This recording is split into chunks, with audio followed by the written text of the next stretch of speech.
왜 하필 독일이냐. 지금 보면 거의 대부분 일들이 독일에서 일어났어요. 그죠? 예. 그렇습니다. 예. 지금, 거기 관련된 사람들도 독일. 그리고 미얀마 대사처럼, 그 연줄로 본인이 인사청탁을 한 사람도 독일에서. 많습니다. 독일. 재산도 독일. 본인이 딸과 함께, 가가지고 이제 말 어쩌고저쩌고 다 독일. 독일이에요. 왜 독일입니까? 이거를 안민석 의원은 순실공화국이라고 독일을 표현하고 있죠. 소공화국 정도 되나요? 네. 네. 그래서 실제로 가보니까 이 모든 그 환경이 최순실 씨가 움직일 수 있는 여건을 다 갖추고 있었어요. 상당히 독일이? 오랫동안 거기에 머물렀고 그 인맥도 거기에서 다 형성이 되어가지고. 독일 간지가 벌써 20년도 넘었으니까요. 그렇습니다. 예. 일도 오래됐다. 첫 번째. 예. 인맥도 거기 있다.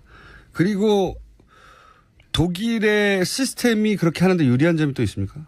그렇습니다. 독일에 있는 그 유한회사 제도가 있는데요. 유한회사. 그게 게엠베아라고 해서 다른 그 일반적인 페이퍼 컴퍼니와는 좀 종류가 다른데 위장회사 정도라고 해야 되겠죠.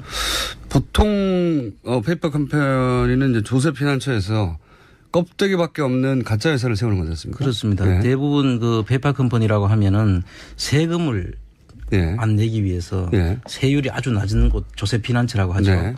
그런 곳을 가든가 아니면은 금융 계좌를 숨기기 위해서 네. 1인 1주주의 그 페이퍼 컴퍼니를 만들어서 네. $1짜리 주식 하나를 가지고 페이퍼 컴퍼니를 그러니까 만들어서 서류상으로만 존재한다고 해서 페이퍼 컴퍼니죠. 그렇습니다. 네. 그렇게 해서 금융 계좌를 숨기려고 하는 경우가 많은데 독일의 경우에는 그런 금융 계좌를 숨기기에는 적당하지 않은 곳입니다. 그런 페이퍼 컴퍼니는 없고. 또 조세율도 낮은 곳이 아니고요.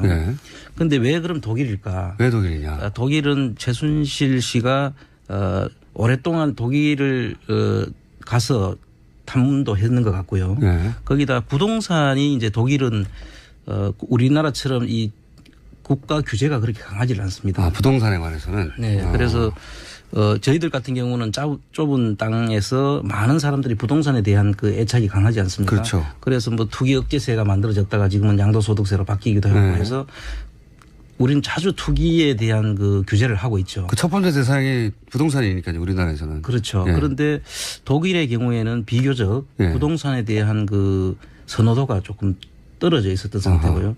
그 점을 아마 최순실 씨가 노렸던 것이 아닌가. 그러면 그렇게 세운 회사들은 페이퍼 컴퍼니라고 우리나라에서는 보도를 했지만 실제로는 위장회사다. 그러니까, 지면에만 존재하는, 그러니까 서류로만 존재하는 종이회사가 아니라 실제로 뭔가 존재하는 거군요. 그렇습니다.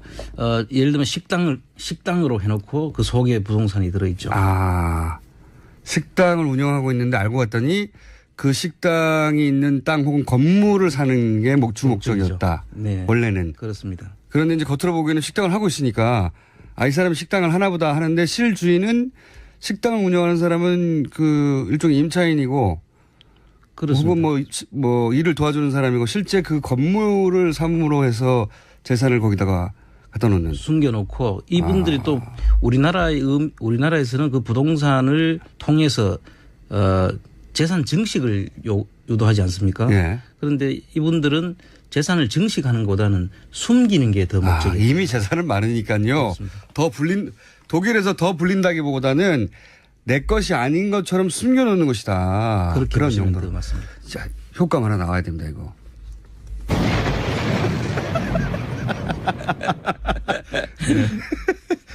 눌렀지 않습니까? 페이퍼 컴퍼니가 아니라 위장 컴퍼니다. 그렇게 말해. 위장회사. 예, 그렇죠. 위장회사라고 말하는 게 더 맞군요. 그러면은 이 독일에서 이런 회사를 세우는 게 아주 간단한가 보죠?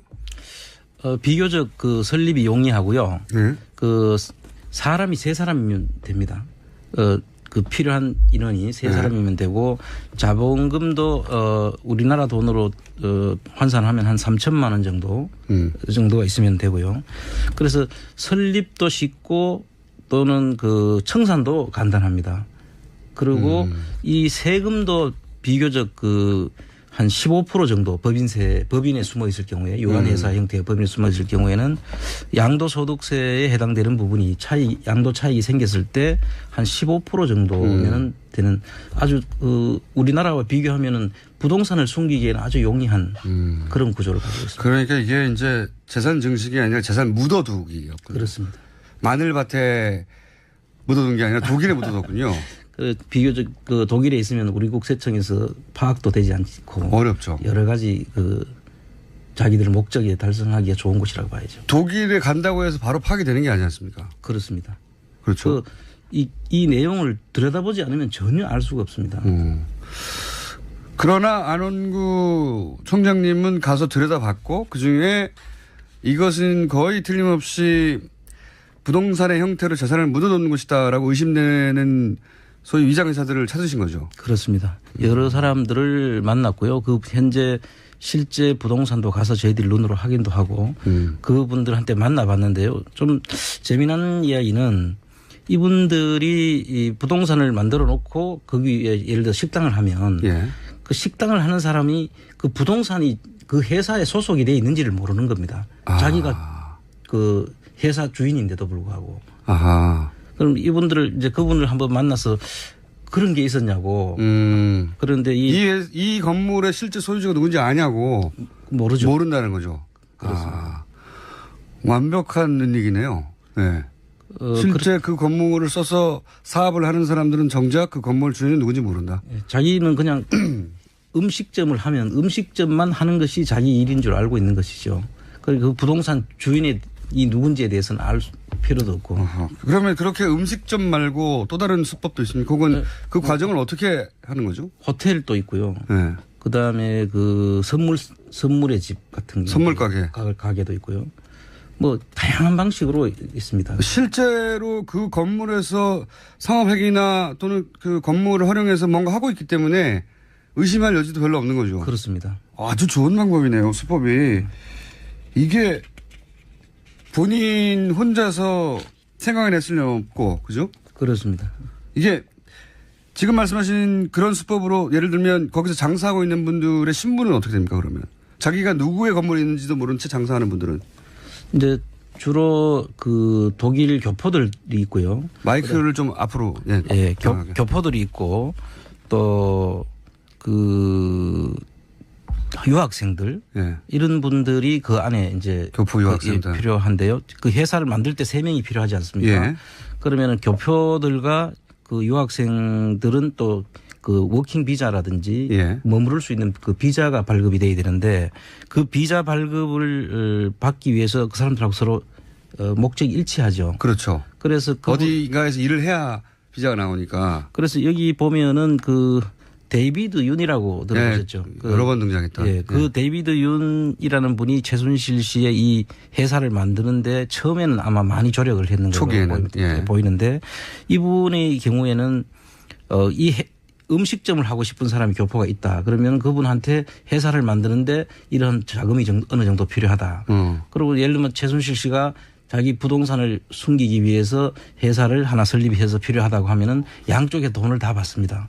양쪽에 다 돈을 받는다. 그러고 난 뒤에 하나의 회사를 만들어 가지고 그 회사 속에 숨기고 그분들은 음식점을 할 수 있게 해주죠. 그리고 나중에 이제 이분들이 알게 된 거죠. 데이비드 윤이 그 중에 일부 돈을 이제 자기가 착복을 했다. 한쪽으로만부터 받은 게 양쪽으로 다 받아가지고 본인은 본인 비즈니스를 한 거죠. 그렇죠.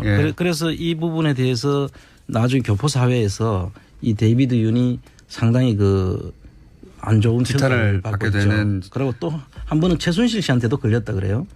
그래요? 그래서 그런 일도 있었답니다. 그러니까 그런데 이제 본인은 식당을 누군지는 모르겠지만 그 건물에서 식당을 할 권리를 얻었고 그리고 식당을 할 뿐이지 그것이 최순실 씨와 연결된 부동산이라는 거는 전혀 모른 채 계속 5년 10년 뭐 이렇게 오랫동안 하는 사람들이 많았겠네요. 그렇습니다. 근데 비교적 그런 사람들이 오래 가지는 않았던 것 같아요. 이 사람들이. 하다가 자주 좀 이렇게 바꾼 경우가 있는 것 같고요. 그럼 더더욱 모르겠군요. 네. 그래서 이제 아마 장기간 계속 갔으면 여기에 대해서 사람들이 의심도 하고 했을 수도 있는데. 그러니까 그럴 수도 있겠죠.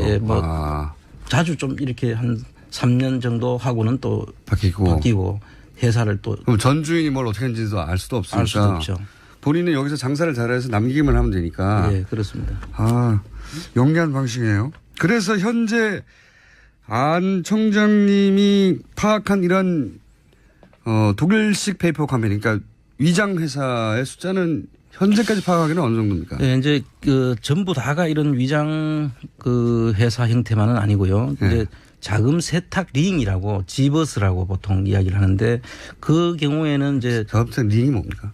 그 링이라는 것은 이렇게 돌려가면서 자금 세탁을 위해서 만들어 놓은 회사들이죠. 여러 회사를 거치는 그걸 하나 이렇게 순환고리로 만들어 놓은 거. 그렇습니다. 순환고리를 만들어 가지고 돌려주는 그런 거를 만들어가 그거를 이용하기도 하기 때문에 네. 거기에는 많은 회사들이 들어 있습니다. 네. 그래서 이런 거는 일종의 이제 그 새로운 형태의 그 페이퍼 컴퍼니를 만들어서 네. 자금 세탁용 회사들이라고 봐요. 그거는 정말로 순수한 의미의 페이퍼 컴퍼니 같고. 예. 지금 말씀하신 것은 이제 부동산을 묻어두기 위한 위장 회사고. 예. 그런 회사들 숫자가 어떻게 한 400여 개 저희들이 지금. 자, 효과음. 이 효과음을 꼭 효과음이라고 말해야지 나온다는 것은 저희 PD가 방송을 안 듣고 있다는 거거든요. 이거. 뭔가 얘기하고 있는데 이 내용이면 효과음이 들어가야 돼 판단해 줘야 되는데 지금 자고 있어가지고. 제 목소리가 잠을 부르는가 봅니다. 400개. 실제 현재까지 파악한 정도가 이 정도라는 거고. 그렇습니다. 사실 뭐 저희들은 아직 그 파악한 게 다는 아니라고 저희들이 보고 있고요. 당연히 다가 아니겠죠. 예, 지금 저희들이 할 수 있는 데까지만 저희들이 파악했는 것이고 앞으로 훨씬 더 많은 것이 나올 수도 있다. 저희들은 그렇게 보고 있습니다. 다시 한번 중간에 지난주에 이어서 말씀드리지만 이 비용은 자비로 하고 계시죠? 그렇습니다. 비행기 탈 때도 자비로 하시고 뭐 하여튼 조사 비용이 다 그냥 돈 들어가는 자비입니까? 그렇습니다. 예. 아주 좋습니다. 효과음. 네. 자비. 이거 어떻게 해결해야 돼요. 진짜. 국가에서 해야 할 일을 안 하고 있기 때문에 저희 방송을 통해서 어떻게 해결하는 방법을 청취자 여러분과 아이디어를 모아서 찾아보겠습니다. 자, 지금까지는 자비라고 계신데 실제 그렇게 해서 지금 수상한 돈의 흐름을 찾아내신 케이스도 있습니까? 예, 지금 저희들이 처음에 이 내용들을 보고 들어갔는데요. 들어갔을 때 대륙정밀이라고 아마 오래전에 여러분들은 연세가 드신 분들은 좀 기억을 할 수도 있는데요. 대륙정밀이요. 예. 네. 그 회사가 이제 옛날 그 박정희 정권에서 정일근 씨의 그 첫 번째 사위가 이 설립한 82년도에 설립한 회사인데 정일권 씨는 누구죠? 옛날 그 박정희 정권 때 국무총리를 하신 분이죠. 그렇군요.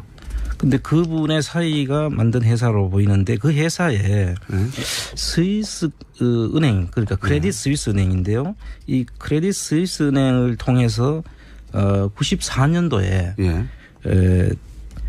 스위스 프랑과 달러 형태로 한 500억 가까운 우리나라 돈으로 환산했을 때 500억이요. 가까운 돈이 94년도에 500억은 엄청난 돈이죠.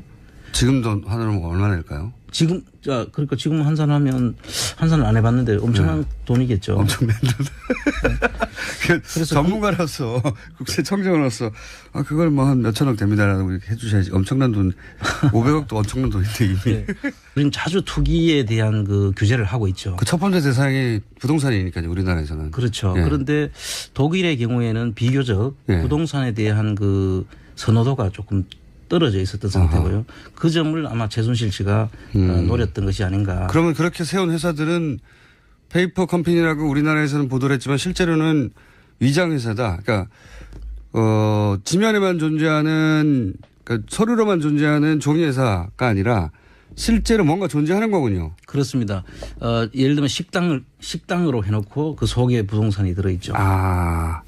식당을 운영하고 있는데 알고 봤더니 그 식당이 있는 땅 혹은 건물을 사는 게 주 목적이었다. 네. 원래는. 그렇습니다. 그런데 이제 겉으로 보기에는 식당을 하고 있으니까 이 사람이 식당을 하나보다 하는데 실주인은 식당을 운영하는 사람은 그 일종의 임차인이고 그렇습니다. 혹은 뭐 일을 도와주는 사람이고 실제 그 건물을 삼으로 해서 재산을 거기다가 갖다 놓는. 숨겨놓고 이분들이 또 우리나라에서는 그 부동산을 통해서 재산 증식을 유도하지 않습니까? 예. 그런데 이분들은 재산을 증식하는 것보다는 위장회사 정도라고 해야 되겠죠. 보통 페이퍼 컴퍼니는 이제 조세피난처에서 껍데기밖에 없는 가짜 회사를 세우는 거지 않습니까? 그렇습니다. 예. 대부분 그 페이퍼 컴퍼니라고 하면은 세금을 예. 안 내기 위해서 예. 세율이 아주 낮은 곳 조세피난처라고 하죠. 네. 그런 곳을 가든가 아니면은 금융 계좌를 숨기기 위해서 예. 1인 1주주의 그 페이퍼 컴퍼니를 만들어서 네. 1달러짜리 주식 하나를 가지고 페이퍼 컴퍼니를 그러니까 만들어 서류상으로만 존재한다고 해서 페이퍼 컴퍼니죠. 그렇습니다. 네. 그렇게 해서 금융 계좌를 숨기려고 하는 경우가 많은데 독일의 경우에는 그런 금융 계좌를 숨기기에는 적당하지 않은 곳입니다. 그런 페이퍼 컴퍼니는 없고. 또 조세율도 낮은 곳이 아니고요.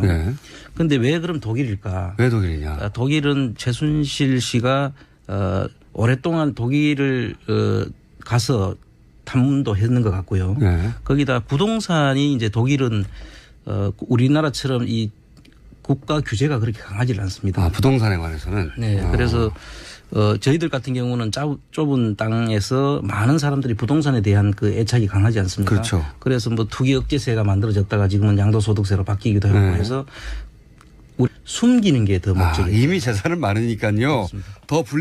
독일에서 더 불린다기보다는 내 것이 아닌 것처럼 숨겨놓는 것이다. 그렇게 그런 보시면 정도로. 맞습니다. 자, 효과가 하나 나와야 됩니다, 이거.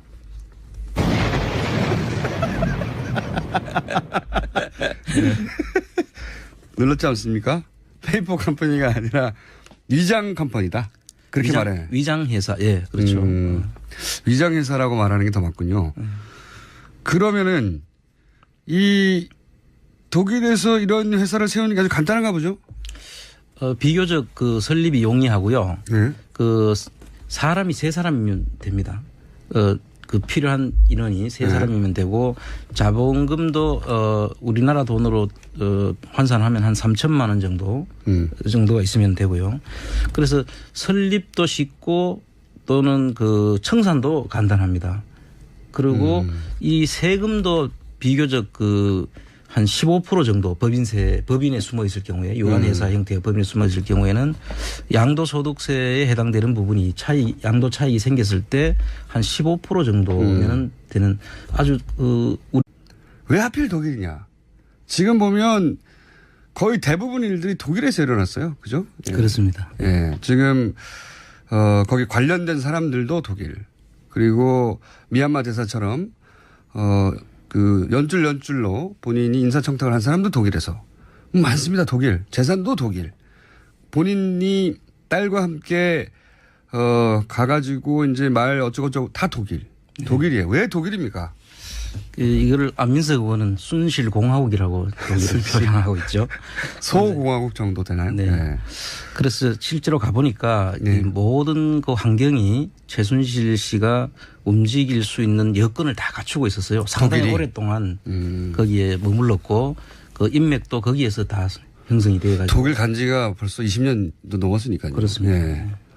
일도 오래됐다. 첫 번째. 예. 인맥도 거기 있다. 그리고 독일의 시스템이 그렇게 하는데 유리한 점이 또 있습니까? 그렇습니다. 독일에 있는 그 유한회사 제도가 있는데요. 유한회사. 그게 게엠베아라고 해서 다른 그 일반적인 페이퍼 컴퍼니와는 좀 종류가 다른데 우리나라와 비교하면은 부동산을 숨기기에는 아주 용이한 그런 구조를 가지고 있습니다. 그러니까 이게 이제 재산 증식이 아니라 재산 묻어두기였군요. 그렇습니다. 마늘밭에 묻어둔 게 아니라 독일에 묻어뒀군요. 그 비교적 그 독일에 있으면 우리 국세청에서 파악도 되지 않고 어렵죠. 여러 가지 그 자기들 목적에 달성하기가 좋은 곳이라고 봐야죠. 독일에 간다고 해서 바로 파악이 되는 게 아니지 않습니까? 그렇습니다. 그렇죠. 이 내용을 들여다보지 않으면 전혀 알 수가 없습니다. 그러나 안원구 총장님은 가서 들여다봤고 그중에 이것은 거의 틀림없이 부동산의 형태로 재산을 묻어놓는 것이다라고 의심되는 소위 위장회사들을 찾으신 거죠. 그렇습니다. 여러 사람들을 만났고요. 그 현재 실제 부동산도 가서 저희들이 눈으로 확인도 하고 그분들한테 만나봤는데요. 좀 재미난 이야기는 이분들이 이 부동산을 만들어 놓고 거기에 예를 들어 식당을 하면 예. 그 식당을 하는 사람이 그 부동산이 그 회사에 소속이 돼 있는지를 모르는 겁니다. 자기가 그 회사 주인인데도 불구하고. 아하. 그럼 이분들을 이제 그분을 한번 만나서 그런 게 있었냐고.